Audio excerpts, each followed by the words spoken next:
All right, well, it's good to be back. We are in the middle of going through what's called the Three Principal Paths, but being that tomorrow is New Year's Eve, I thought it was relevant and timely to take a little time to speak about,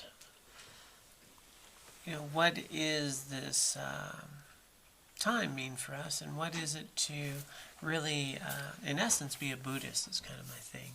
There's this great book that says what makes you not a Buddhist, and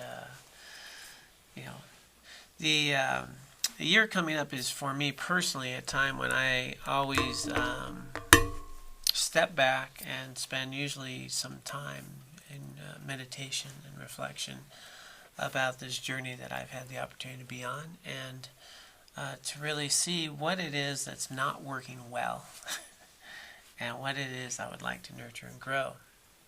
So often we do this in the sense of New Year's resolutions, and there's a lot of exercise equipment you can buy 6 months from now that at a bargain, because we get fired up to be different. The aspiration I really want to bring to the forefront is to have our Sangha community be one that is really supportive of the change that people want to make in their lives. So I think this year there is quite a bit of potential for that. So we'll be working on that. Stepping back though, when we think about what is it that makes someone a Buddhist, it's a label. Some people's we have this sort of formal steps that people can take. When I officially became a Buddhist, I took refuge. I took refuge vows. I got a name and I took some vows. We have these 5 basic precepts that we take. My teacher is one of the really kind ones. He says, out of the 5 you could pick 1, 2, 3, or whatever. But take one. And some are very strict. There's 5. There's sort of elaborations that go to 22. And but whether we take those or don't take those, whether I go and receive a name, I can go do all that and not be a Buddhist at all. And then and then what's it mean if I say I'm a Buddhist? What's that really mean? So when we created our Dharma Center, it was labeled the Way of Compassion Dharma Center. And there was a lot of thought that went into that, in the sense that Dharma, the meaning of the word Dharma, is the truth, basically, the ultimate nature of truth, of reality. The Dharma is what liberates us from our problems. It's the wisdom that liberates. And there's no labels on that, like the Buddha wasn't a Buddhist, right? And when we look at these teachings that provide liberation, what he offered was an opportunity to look at what it is in my life that's causing me problems. One of my favorite lamas, he'll say, there's nothing spiritual about my mala. There's nothing spiritual about my prayer flags. There's nothing spiritual about my prayer books. What's spiritual is my mind. If I'm using these in a way that is conducive in helping me reduce suffering, if it's connected to something beyond a grasping of self, then it becomes spiritual. So we can fall into traps sometimes of doing rituals, prayers, wearing cool beads, even meditating. Meditating. We can be really good at meditating. We can be really attached to meditating. But is my meditation addressing the mental afflictions in my life? Well, then it becomes meaningful. So my thought here is, to what is this thing we call Dharma? What is Dharma practice? And leaving a label off of Buddhist, what is it that brings us here? And ultimately, from a Buddhist point of view, our life should be meaningful. This life is rare. This life is something that has taken eons to accumulate. To be in a place that is as conducive as this right now. Right now we can read, write, we can think, we actually have time for leisure, we have teachings that liberate, we have all of this opportunity, and there's nothing to prevent you from being enlightened right now. Except us. And so the Dharma itself, one of my teachers likes to say, what is Dharma practice? Dharma practice, in his, I don't know if I'll say as eloquently as he would, but Dharma practice is anything that I do that leads me towards a genuine happiness, a state of reduced mental affliction. Anything I do that's leading towards that. Then I'm doing Dharma practice. So if we start to look at that, we go, well, how much of what I'm doing in my life is creating more sustainable inner peace, well-being, and less affliction? And how much of what I'm doing in my life creates more suffering? And if we take a little time at how much time, energy, and resources we put into our daily lives, how much of that fuels mental affliction, and how much of it is reducing it? You might be surprised when we step back and take a look. You might be surprised. Because often the things that we do to fulfill desires are actually the source of most of our suffering. And there's this thing that we call the mind that is this very busy distraction that prevents me from actually being engaged in a way that is meaningful. So if we are sitting here and we're thinking, well, I would like less suffering in my life. I mean, who wouldn't, right? Well, we want to talk about lasting suffering. If I would prefer to be joyful instead of angry, well, that's a pretty simple choice, right? I'm unjoyful. So from now on, I'm going to be joyful. And I'm not going to get angry anymore. That's nothing fun about that. And then what happens, right? We go out and we get pissed off. Even though I just said, well, I'm going to be joyful. And anger stuff, that's ridiculous. I'm not going to do that until somebody pisses me off. And then once they piss me off, then I'm really going to look at them like they're the source of my anger. You know, they're what pissed me off because look at what they're doing. Look how they're behaving. Look what a jerk they are. And I don't reflect on the idea that they aren't a jerk. I don't reflect upon the idea that they're doing something that's arising or triggering some anger. Well, where's the anger? It's in my mind. It's not there. It's in my mind. It can't be anywhere else. It's a mental phenomenon. It's a mental emotional state. It's here. It's not there. So really, the Buddha said, let's work with our mind. The mind is something we give very little attention to, and we just roll with it. It's got stuff to tell us, stories to weave. It's got things it wants to do. It has desires. It has habits. It has tendencies. It's unruly. And most of the time, we just go along for the ride. And we don't stop and question. This person that just pissed me off. How would it be different if I had a different attitude in this moment? If it was a different variable, right? What if instead of this being, I don't know, hopefully there's no Jimmys in here. Jimmy the jerk. What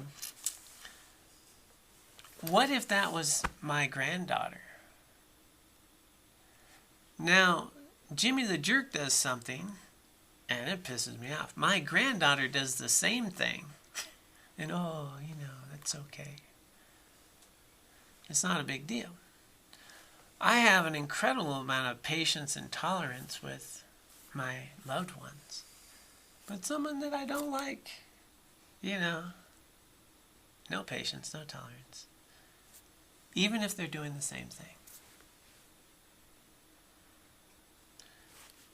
Change one variable, like my attitude or perception of them, everything changes. What if I think of them as my loved one?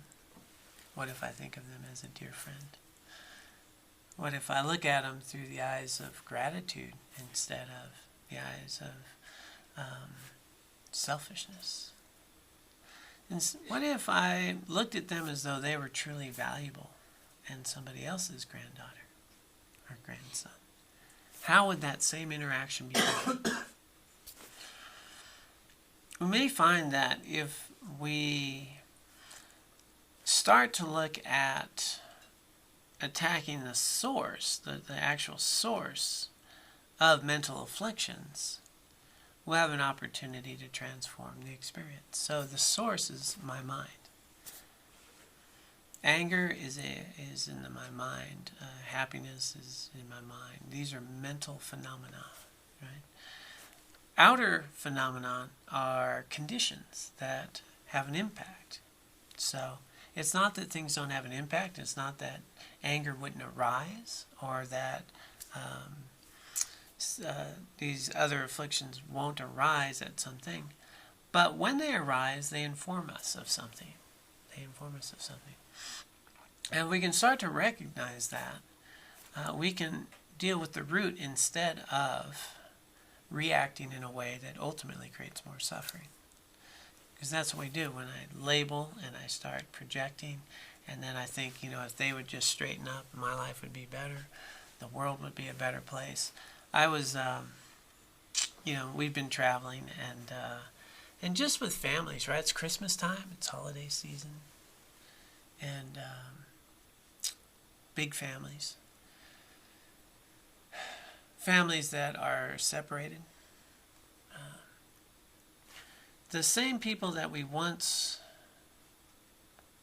could not live without often become the people I can't have in the same room. The people that estranged, we were at one family thing where some estranged family members were back in the family and healing again, and it's a nice thing. These mental afflictions that arise become barriers that prevent me from engaging in my life in a meaningful way, and recognizing at the source of anger, resentment, jealousy, frustration, fear, nervousness, is a grasping to something that isn't real. And that's really, when we think about the difference between someone a Buddhist or someone who's not a Buddhist, whether we use the label or not, it's someone that has made that commitment to just stop suffering. To just have a fierce determination to say, I refuse to suffer anymore, and I'm willing to do what it takes to not suffer. And it's funny because as simple and as straightforward as that sounds, not many people want to make that commitment. We don't want to give up our suffering because we've gotten used to it. We've gotten used to our jelly donuts. We've gotten used to certain things that we do. We've gotten used to the stories we've told ourselves. And if you were to try to tell me, for example, as a conversation with someone, but this happens to all of us, around the story they told themselves about how terrible their dad was to them. And how much pain that it caused. And we were having this conversation. I go, I've met your dad. And your dad, he's, last 3 years, he's been pretty amazing, hasn't he? Yeah, no, he's always steps up, takes care of the kids, does all this wonderful stuff. It's great. He's asking how he can love and care for people, yeah. But, way back when, he was terrible. He was awful. And I'm so glad I didn't have to depend on him. And how many people in our lives, when we look back at stuff and we think that it's unforgivable, or they're unforgivable? In that essence, we're hanging on to a pain. We're hanging on to a suffering. And when we forgive, what do? We give ourselves permission to stop feeling the pain. I mean, that's what forgiveness does. It says, I'm going to stop hurting. I'm going to let that go. But we hang on to it. We hang on to it. And if I've had to work really hard and overcome stuff, it's like, man, let me tell you how rough that travel was, man. We had to fly all day. It was awful. We had a, 2 hour, going, as a matter of fact, going out there, we had a flight delay, and we were ready to get on the plane. Actually, some people had boarded. This is true. We were getting on there. We'd flown. First flight was okay. Second flight, we're getting on the plane. We're just about to, and everybody's got to get off. 3 hour delay. 3 hours delay. You guys, everybody back up. We're like, wow. So I had to unpack the plane, and we go sit down. We're not sure, and is it going to be this long? And it says 3 hours. And now what do we got to do? We got to wait. We have plans, man. Plans sucks. And so now we have 3 hours to kill, and we got to keep an eye on because they could take off without us. So we have to be close. And then finally the plane, gets boarded. And we're the last ones. Of course, all the other ones that were delayed, they got to go ahead of us. Matter of fact, she's putting us on the plane. She said, I don't know what it is with this one. All the others got to go. They're only about a half hour or so. But, us, man, it was miserable. So we had to wait 3 hours. And then we flew there, and then, we get to San Francisco, big airport. There's 3 of us, and we're taking care of Laura's mom, got a lot of luggage. And get to the car rental, I'd reserved a car. I'm an express member, so I don't have to wait in those big lines, I go down to the counter. Of course, they're not at the counter that I go to. They're at some other counter, sort of the normal people go, and I had to go there. And then they didn't have my car. Oh my God, they didn't have my car. They're like, he's looking and going, well, I have reserved. I'm an express member, don't you know, And you don't have my car. No, they didn't have my car. And, oh, man. So I had to look around. They had to give me a lesser version of that car. Finally we got on. Then we had to, drive to, San Jose, drop it off. Finally get to my car. This is, 9:30 at night. Boy, ordeal of travel. So telling that story a different way. We get to Denver, right? And just a short layover. We're getting ready to get on the plane. We got a delay. Well, now we need to wait. So what happened was Laura and I actually had work to do. So we got on the computers, knocked out all the stuff that we would have had to do late at night when we got into California. Got all that done, had some coffee, a few snacks, relaxed at the airport. Got on the plane. When we got there, believe it or not, they didn't have my car. And because they didn't have my car, they had to knock $80 off my rental and give me another car. It was a lesser version, but now it's $80 cheaper, and it still has 4 doors in the trunk and everything. The irony of it all was that even though we had, which actually only turned out to be a 2-hour delay instead of the 3 hours they told us, we wound up at my daughter's house about a half hour later than I would have originally because we didn't have to deal with traffic in San Francisco because that first flight would have got in. Both stories are true. Both stories are true. So when we start to understand the world that we live in, how much does our attitude have to do with it? It has a huge impact. And so going into my state of mind when I interact with others, I think I have some really challenging events and situations. And then it's Tuesday. It was so big at the moment, and that's so last week, and now here's a new thing, and then a new thing. And so our unruly mind, drags us in these situations, and we often don't take that pause to reflect upon, if I'm struggling, if I'm having a mental affliction, maybe I can pause for a moment and check something. How's my attitude? How's my perception? What are my expectations? Are they realistic? What can I alter to improve what's happening now in a day that will never come again?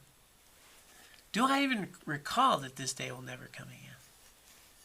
Do I even recall that this other human being in front of me is somebody else's grandkid? Or do I just think they're in my way? Am I in traffic surrounded by a bunch of people who are just blocking me from where I need to go? Or are we in traffic, all trying to get somewhere safely? What changes in these situations except my attitude and how I perceive and look at them? And the key here is not that I want to look at them in a Pollyanna way. I want to look at them in a realistic way, and what's more true. And so, if I think that for some reason my world should be the way I reckon it should be, it's fascinating. I just go on tangents sometimes, but a conversation came up about what should we do about ISIL.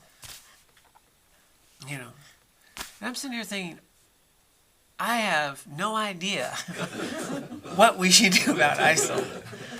I just don't have that political background. I haven't been trained in the international politics of it all. I wasn't in on the staffing conferences and the security, clearances, and I certainly don't have the military or political or diplomatic training that some people have in dealing with the nuances of something like that. But here we are with these people saying, we ought to do this. And I'm like, wow, I really don't know. I just, I don't know. You might ask me a little something about the Eightfold Path. I could probably have a little dialogue on that. But we'll sit there and how quickly we can just, jump into being so clear about how things should be in a certain way. And we can do it. We can do it pretty easily. So this year, as we come up to the end of the year, what I'm inviting people to do is to really take a time about what is it they can do to make their life meaningful. What is it that we can do? How much time do I devote to allowing myself to live in a way that's meaningful? And how much time do I devote allowing an unruly mind to drag me around from one thing to another and try to accumulate an endless amount of enjoyable moments? This day will come and go. And am I measuring my days by how many pleasurable experiences, or am I measuring my days by how few resentments I have, how many people I've helped, whether or not I've cultivated inner peace, genuine happiness, and well-being, whether or not when I die, how I lived will mean something to me? How much time do I devote to that? And when we step back and take a look, my invitation here towards the end of the year is to look at what it is that is truly meaningful for you. What is it that can pacify the angers, resentment, and jealousy from arising in that sense? Not stuff them, not ignore them, But what can dig at the roots? What can we do to root out mental afflictions? And our mental afflictions arise in our mind in dependence upon misperception of what's happening. So what am I doing to live more accurately in the world? And what am I doing to make healthier choices in my life? If I would like to have a mind that is clear and balanced, and I would like some free will in my own life so I can choose one thought over another, how much time do I spend training my mind? I'll tell you what, if I want that new Tesla, I am willing to go work for it. They're going to have a mid-range model, my son-in-law tells me. If I want that vacation, I'm willing to work and save for that. If I want a mind that is my friend, that works with me, that is clear, that I can choose to direct its attention where I'd like, how much time am I willing to put into cultivating that? Usually very little. You know, we'll sit down and we go to meditate sometimes, and boy, this mind's all over the place, you know. And I think that for some reason I should have a clear mind and I should be able to meditate without, you know, any effort. That I should be able to direct my attention and not get caught up in emotions and feelings and thoughts. I'm not sure why I think that, but I think that. Even though if I want to play a piano, we'll practice. If I want to learn Spanish, I need to practice and learn it. If I would like a mind that doesn't get caught up in distraction and thoughts and takes me away from what I'm doing, that means I need to take a little time. So I do encourage, and I would like people this year to, make a commitment to give yourself an opportunity to establish free will in your own life. And it's funny how you would think that we'd jump on that. I'm just saying, I don't want to suffer and I'd like some free will. I don't really want to do anything for that, but I really would like that. And if you got a pill, that'd be great, because I'm in a hurry, you know? And there's no pill for that, you know? But it's available to us all the time. It's available to us all the time. And the real fascinating thing, you know, this study I may have brought up before here is, yeah, I did bring it up here, that found that on average, just the average person, on average, they are distracted about half of their time, half of their waking hours. They're distracted from what they're doing, just on average. I actually thought it would be higher, but technically it was 47%. And that same study showed that if I'm just able to be attentive to what I'm doing, your level of happiness increases. That, as a matter of fact, they found in the study that the more people are able to have their mind and their attention in what they're doing, it doesn't matter what they're doing, they're going to be happier.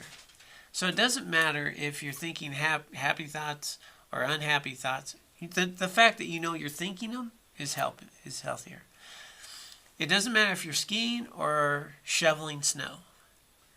What matters more across the board in all these research is that I actually know what I'm doing. The more that my mind, so that it's correlated, the more my mind is attentive to whatever it is I'm doing, the greater level of happiness and well-being those people have. Has a greater degree than what we're actually doing. So that's pretty significant. And you know, as interesting as that sounds, when you do it, you know it. Because you can be perfectly peaceful and at ease sitting comfortably in your own home. And there's nothing out there that you need.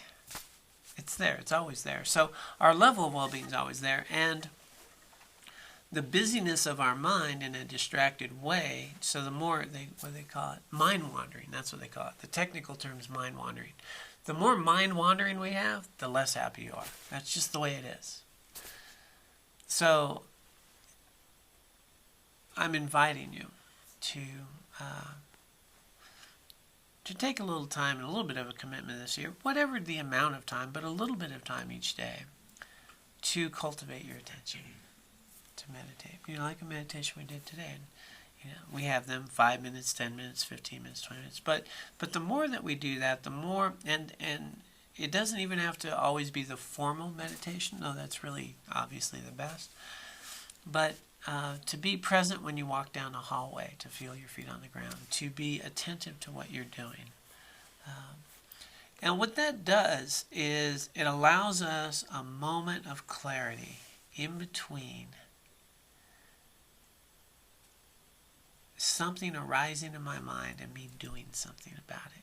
So I don't have to be so reactive. It's in the reactions that we create much of the suffering in our life. And it doesn't give us a pause to recollect that there's a bunch of idiots on the highway versus there's a lot of us on the highway trying to get somewhere safe. And when I think somebody was making some comment about some idiot who drove on the side about 80 miles an hour, I guess I used to do that. Yeah, and but they're an idiot. When I was a knucklehead kid, I've done that. To recollect that, we all do stuff. And people are human, and we all do stuff. So, inviting us to this year, reflect on the fact that each day that you wake up, this day will never come again. And what is it that you would like to do to really make your life meaningful? And what are some of the tools that will nurture that? So one of them is attention. One of them is simply attention. To learn to cultivate some attention, because if I want free will, I have to be there to make the choice. If I'm not there when it happens consciously, I don't have it. And then as I enter in, the difference between, essentially, I guess the core thing I'm getting at is what makes someone, sort of Buddhist and or not, is simply realizing that what's happening in this world is a subjective experience. And my mind is coloring everything that's happening. So this guy's not a jerk, that thing's not the worst day ever, the plane being late's not a big problem, that life is messy, and that I have the opportunity to use each of these moments in a way that actually empowers me to be better than I was a minute ago. Now that's pretty empowering. That whatever's happening right now is an opportunity for me to develop myself. Everything that's happening right now is an opportunity to practice Dharma. Everything all the time is an opportunity to cultivate Dharma, to become someone that moves towards reducing suffering, towards seeing things more accurately, to learning things about myself. And my willingness to make that commitment to reduce suffering means that I'm willing to learn to adjust my mental states rather than try to change everybody else. I mean, if you can change everybody else, good luck, So this idea that I'm dedicated and making a fierce determination to reduce suffering, maybe that's a renunciation. I'm renouncing the delusion that my mental afflictions are out there. It's that simple. But, we hang on to our suffering. We hang on to our habits. We hang on to our tendencies. We cling to them. And if someone tries to take them away, I'll get angry about it. And even though I don't want to be angry. So, as we come to the end of the year, let's see how I take some time every year and I look at what are the qualities I'd like to nurture and what are the things that haven't served me. On Saturday, we'll be going and we'll do some purification around those. Now, when we think about purifying our mind, what we're really doing is learning how to understand how unhelpful these habits and tendencies are. To observe them and to recognize them and acknowledge them. Acknowledge them in wisdom. So there's really no more profound purification practice than recognizing the nature of how things actually are.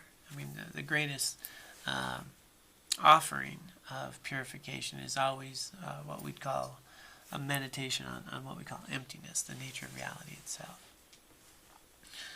So if we want to purify our mind, we want to look at these things that seem so troubling and then hold them to the light and see, is that really the source of my suffering?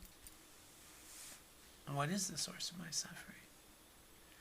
And what we'll tend to find in general is that the source of my suffering is not the person, the event, the thing that happens, but how we perceive it, how we label it, and how we react to it.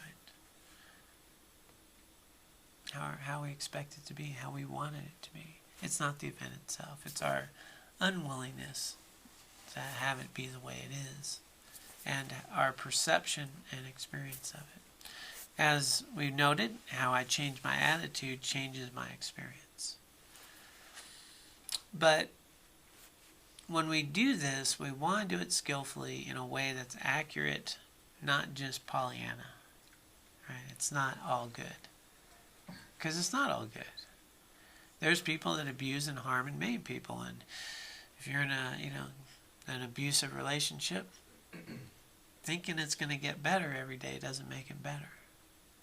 You get the wisdom to get out of the abusive relationship and put yourself in healthier ones. And we can heal, and then those wounds we can let go of over time. So it's not that, and this is a trap some people fall into, of saying that, well, if I am just strong enough and work with my mind, this is all good. And that's a different approach. It's not what we're saying.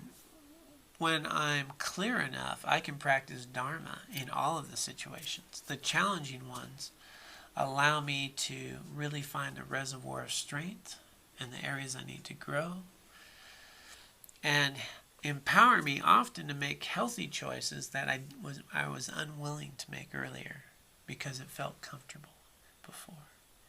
So it's our discomfort, it's our pain that actually motivates us to practice Dharma.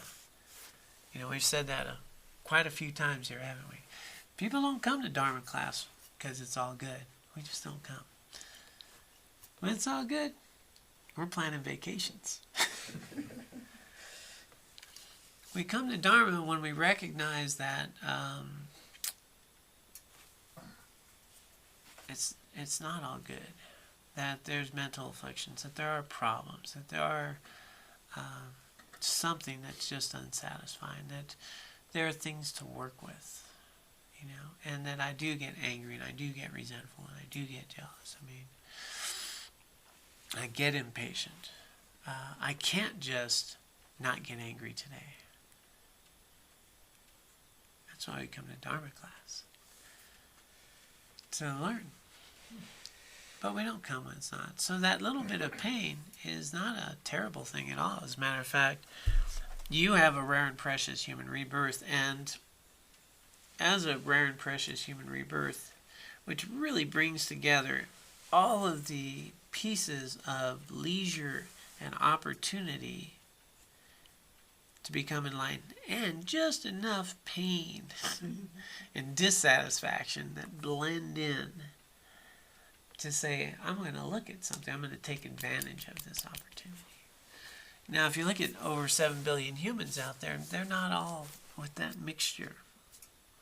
They're not all with that mixture. So you have it. And the 18 specific qualities. By virtue of being here now, you have it. So now, if we have this opportune blend of just enough uncomfort and all of the opportunity, then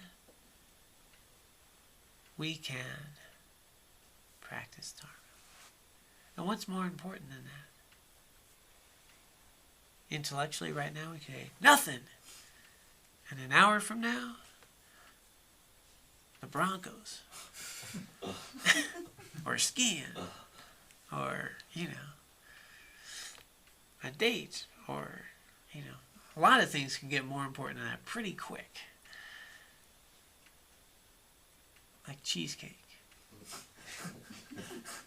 I was coming up with a food thing today. That one popped up. Trader Joe's has a really good one, by the way. So, this can become important. And then I put my practice off till later, because this is important.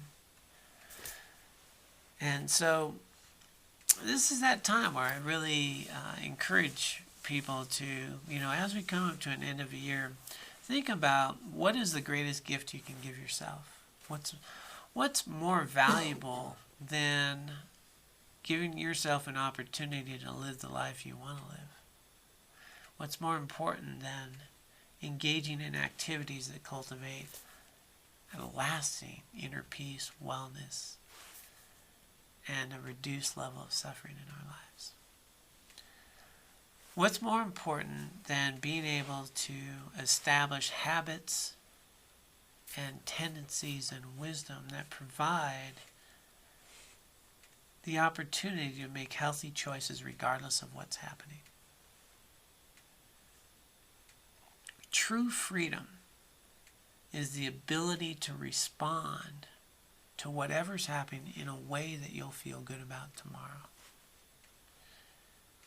It doesn't mean that terrible things don't happen, and it doesn't mean you won't feel bad, and it doesn't mean fear won't arise. It means that we don't succumb to it, and that we're still empowered to consciously make a healthy choice. Now that's a pretty valuable thing. It's not as tangible as Star Wars, which a lot of people will queue up for.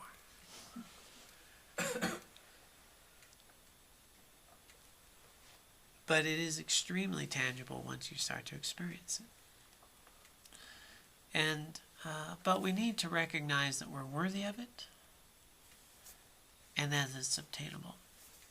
So we start small. We don't make huge, grandiose commitments that I'm going to be all different beginning tomorrow. We recognize that I'm human and I have mental afflictions. But, as Tenzin Priyadarshi says, when we say I'm only human, that's nothing but a self-imposed limitation. I'm only human is a self-imposed limitation. In other words, we're changing all the time, and we can transform all of our experiences if we choose to. And here's the sneaky fact. Sneaky fact.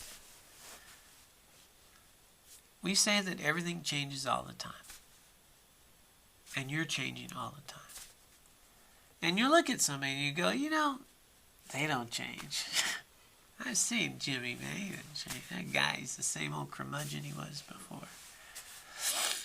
Or we'll say, man, I've got these habits. I'll never change. I want to, but I'll never change. Well, the sneaky fact is this. You do change. And those habits that go unchecked, they do change. They become stronger. They're not as weak as they are today. They get stronger. They're changing. They're becoming more entrenched. So when we think we're not changing, when we think we have these habits that don't change, they become stronger. They're changing. The question is, do we want to change consciously in ways that help us live a life we define as meaningful? Do we want to change in a way that reduces my mental afflictions? Do we want to change in a way that empowers me to see the world with more clarity and wisdom, which provide less opportunity for mental afflictions to arise? How about living in a way that does a twofold attack? One is by living in a virtuous way, cultivating the conditions from which pleasant states of mind arise more naturally on their own, just by virtuous living, planting good karmic seeds. And wisdom, where I start to recognize how things actually are instead of how I reify them in ways that are inaccurate. I know that's kind of a techie statement I just said. We've talked about a lot in a lot of courses, but the world we live in is subjective and relational, but we want to make it very concrete. It's really cold out there. Isn't it cold out there? That's pretty tangible. It's cold out there, right? Well, in relation to what? Negative 40? Might be kind of balmy out there. Right? So everything that we do and everything that we interact with phenomenon, we're labeling it, it's a subjective relational experience. You know, I was in California where it was, 45 and 50, so coming here where it was colder. It's pretty clear. So if I start to practice Dharma, what I'm going to start doing is make a real determination that I'm willing to not suffer. So I'm going to go after the roots of suffering. I'm going to start cultivating virtuous activity. And it's so simple. It's so simple. It's so simple. It's just not easy. It's so simple that when I do virtuous activities, I create the seeds of happiness. When I do non-virtuous things, I create the seeds that give rise to mental afflictions of anger, resentment, jealousy, so forth. These experiences. So I can go into the world in a way that seeks to be beneficial doing virtuous activity. And to start observing my habits and tendencies, impulses and desires, and notice that they're very temporary, that they don't have staying power, that they're impermanent, that they change, and that there's no outer circumstance or event that's going to give me an inner peace that lasts. It just doesn't exist out there. So instead of focusing my attention there, I focus my attention here and notice what arises and keep adjusting more skillfully to the life that we have to really reduce the cause of suffering. But in order to do that, I need to be aware and mindful of what's happening instead of just being dragged around from one thought, emotion thing to another. So that's where it comes back to making some dedicated practice of cultivating our attention and then being willing to observe things. Reminding yourself constantly that the world and what we're doing is subjective. And my attitude, whether I got more sleep or less sleep today, has a whole lot of impact on what's going on. Whether that situation was terrible and they were intolerant and they were a jerk, if I had got 2 more hours sleep, that whole thing could be a totally different experience. Just like the flight to California. Same events, but a very different outcome based on a perception. And so if I realize that how I'm experiencing things has a lot to do with my perception, then I've got a shot. But I have to be there to realize it.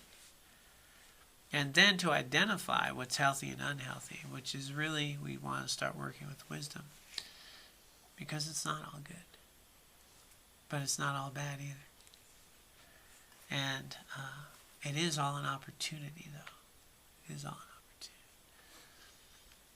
but it's my attachment. So 3 root poisons. 3 root poisons that cause all our suffering. We know that, right? I know you're ready to label them. So, number 1 is just a misperception. The root of it all is a misperception. I have a misperception. I really think I'm a particular way, and you're a particular way, and I know what we should do about ISIL. It's so simple, right? And so out of my misperception of how things arise, there's things I really like and things I really don't like, attachment and aversion. And based on trying to just get pleasurable experiences and avoid unpleasurable ones, I become the center of my universe. You guys happen to be in it, but I'm really the center of it. And I focus as much of my time and energy trying to get things to go my way, to experience as much pleasure and avoid as much pain as possible, which creates an incredible amount of karma. And then people who do things I don't like become jerks. People who do things I do like become wonderful and loving and kind and smart, until they do something I don't like, at which time they become a jerk. And the jerks sometimes become the really wonderful things when they give me the bonus or whatever I like. And I start evaluating everything in life by how much you benefit me or don't benefit me. Not understanding that everyone and everything that we come in contact with is just phenomena. And how I see and experience you is the result of karma I've already created. If I change that, I change the world that I experience. So if I start to get that, it's so simple. Not easy, but really simple. The more virtuous activities, the more seeds I plant for having pleasurable experiences, even in difficult times. So it becomes a pretty simple thing of engaging in the world in a way that is more accurate. Planting, knowing that whatever's happening is happening, and I'm experiencing it in a particular way. It's how I respond now that matters most. And I can respond in a way that cultivates some wisdom or some virtue. It's healthy or not very healthy. So I can look short term, get the jelly donuts, or I can look long term, right? And think about overall health, which means I'm willing to put myself in and feel uncomfortable things and still make a healthy choice. So this year, as we wind up the year, if you can make the retreat on Saturday, that's great. But if you can't, I really invite you to take some time and reflect upon the lives that you have, the lives you'd like to have, the qualities of what you would think of as a meaningful life. What is the root of my suffering? What is the root of my joy?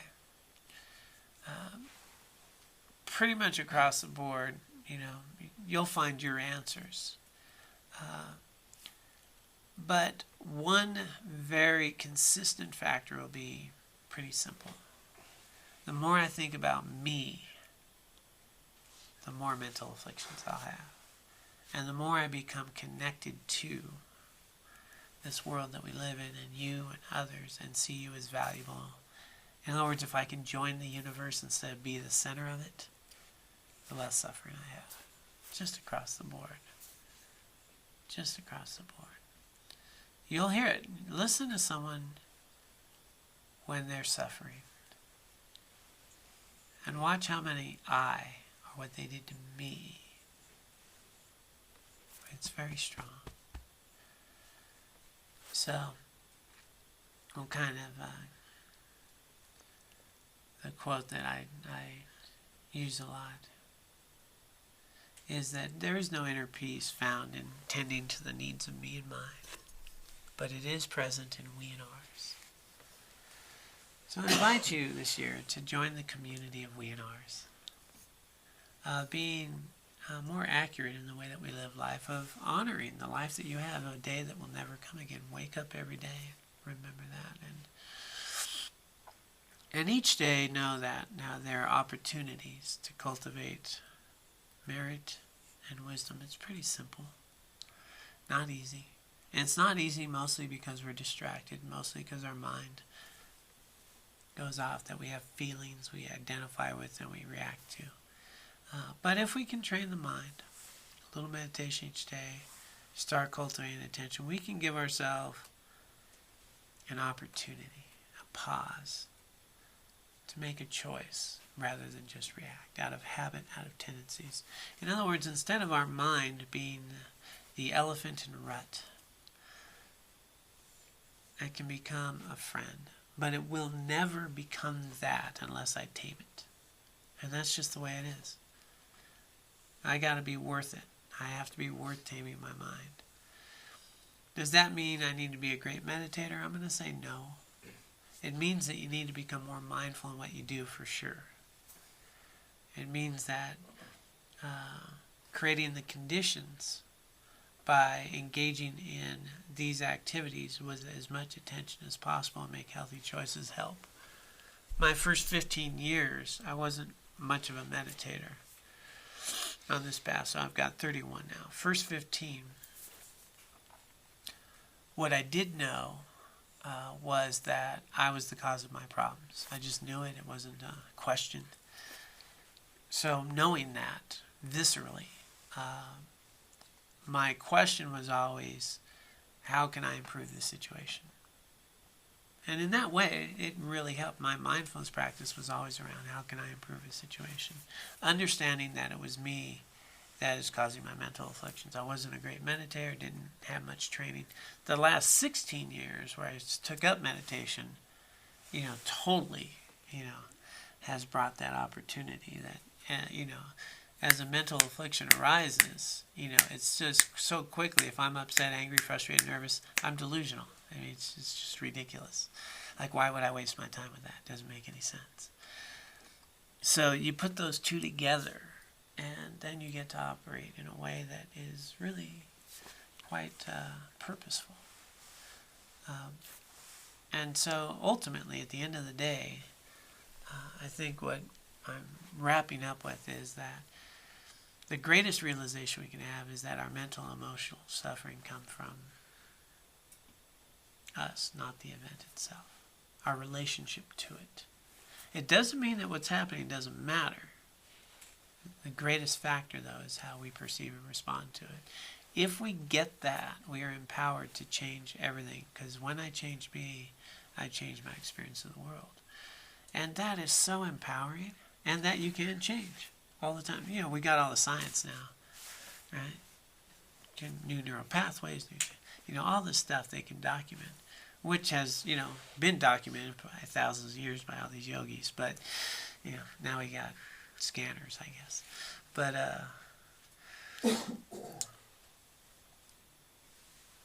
if I realize that no matter what's happening, I can get better, and the time to change is always now. Everything that's happened before is not nearly as relevant as what I'm doing now. And now's a new moment. And even if I screw up this one, guess what? Now I have a new moment. I mean, that's really empowering to me, because I screw up. And then I get to go, well, instead of beating myself up, I can do better now. I just learned something. So this year, let's learn something. Let's make a commitment to stop suffering. To do our best. And know that we begin where we are, not where we want to be. We begin where we are. And each day is a new opportunity to call to mind how to participate in this life in a healthy, meaningful way. But it won't happen on its own, I guess, is the key. Doesn't work that way, Can't learn to speak Spanish by just wanting to speak Spanish.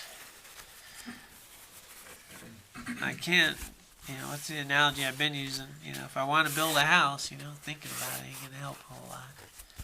Gotta actually go out there and build it. Want to learn how to play the piano? Got to practice. If I would like to have a mind that's clear and a life without suffering, I have to work with that. So, by virtue of showing up tonight on a wintry night, you were doing that. So I encourage you to remember that your practice, though, is how you treat each other and how you engage in the world. And when you're away from here, to remember that this day will never come again, and you are worth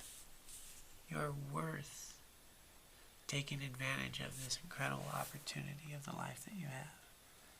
So it's valuable. You're worth taking 10 minutes to relax and meditate. That's a valuable, precious thing. It's not Star Wars, but it might last longer.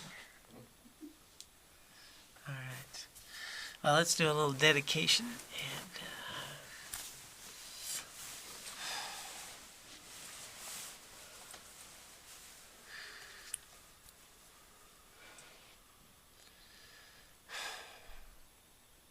let us take a moment to dedicate the virtue and wisdom that we have accumulated here today and throughout our lives, both individually and collectively. We dedicate this for the benefit of all beings. May all beings be free of suffering and find lasting happiness. May we be able to use the virtue and wisdom accumulated here today and throughout our lives to purify our own minds, to cultivate the wisdom of liberation, and to be able to achieve enlightenment for the benefit of all beings.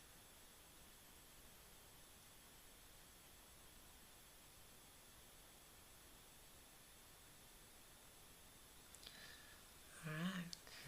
Thank you all so much. All right. Be well. Trying to stay out of trouble. See you online. Thank you so much for joining us. And let's do it again next Wednesday.